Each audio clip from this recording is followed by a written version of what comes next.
Euthanasia क्या होता है? क्या इसमें पेशेंट को मारने की इजाज़त कोर्ट दे देता है? यूथनेसिया क्या होता है? आज अखबारों में प्रमुख खबर छपी है कि कोर्ट ने एक ऐसा व्यक्ति जिसकी उम्र 33 साल थी, जो लगभग 12-13 साल पहले चौथे माले से गिर गया था। गिरने से उसको ऐसी ब्रेन में इंजरी हो गई थी कि उसका दिमाग काम नहीं कर रहा था, सेंसेशन काम नहीं कर रहे थे, वो बोल नहीं पा रहा था, पहचान नहीं पा रहा था, देख नहीं पा रहा था, सुन नहीं पा रहा था, खा नहीं पा रहा था। उसको नलियां पड़ी थी, नाक की नली से घर वाले भोजन दे रहे थे, पेशाब की नली से पेशाब आ रहा था और सांसें और दिल चल रहा था। सारे इलाज के उन्होंने ऑप्शंस एक्सप्लोर कर लिए थे। हर इलाज के ऑप्शन को एक्सप्लोर करने के बाद सिर्फ निराशा ही हाथ लगी थी और घर वाले, उसके माता पिता 12-13 साल से सेवा करते करते एक stage of emotional breakdown के ऊपर आ गए थे और उनको आगे कुछ समझ में नहीं आ रहा था। उन्होंने डॉक्टरों से कहा कि भाई ठीक कर दीजिए। डॉक्टरों ने कहा पूरी कोशिश कर ली, अब ठीक नहीं हो सकते।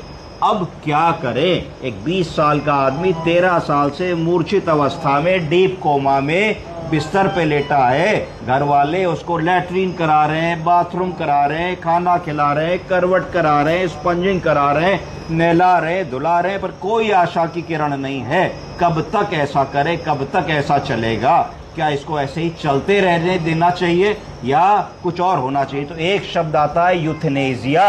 जैसा कि मैडम ने पूछा, यूथनेसिया को अगर अंग्रेजी में ट्रांसलेट करें तो इसका मतलब हुआ मर्सी किलिंग।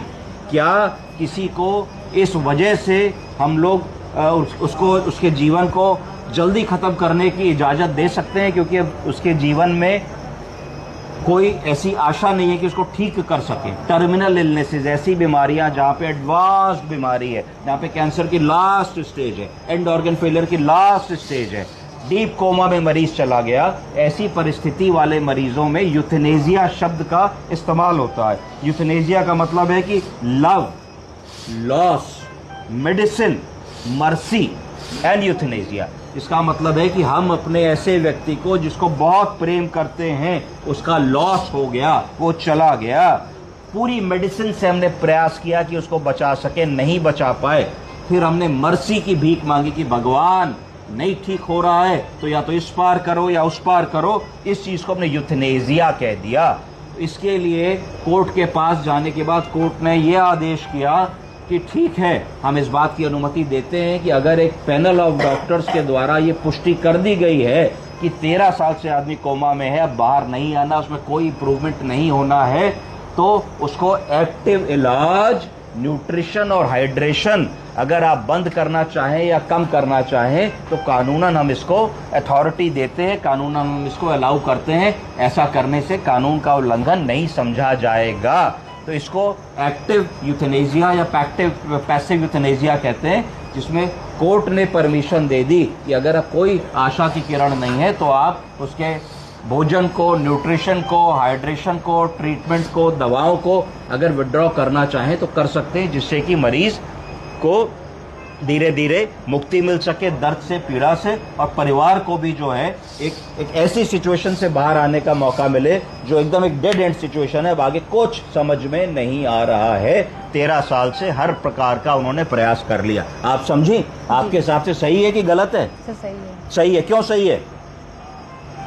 सर, क्योंकि पेशेंट कुछ कर ही नहीं पा रहा 15 साल से, तो इसके लिए अगर आपके साथ ऐसा हो या मेरे साथ ऐसा हो तो हम तो सोच पाने की स्थिति में होंगे नहीं। तो कैसा लगेगा अगर हमारे साथ कोई ऐसा कर दे कि खाना रोक दे, दवा रोक दे? उस स्थिति में बताइए,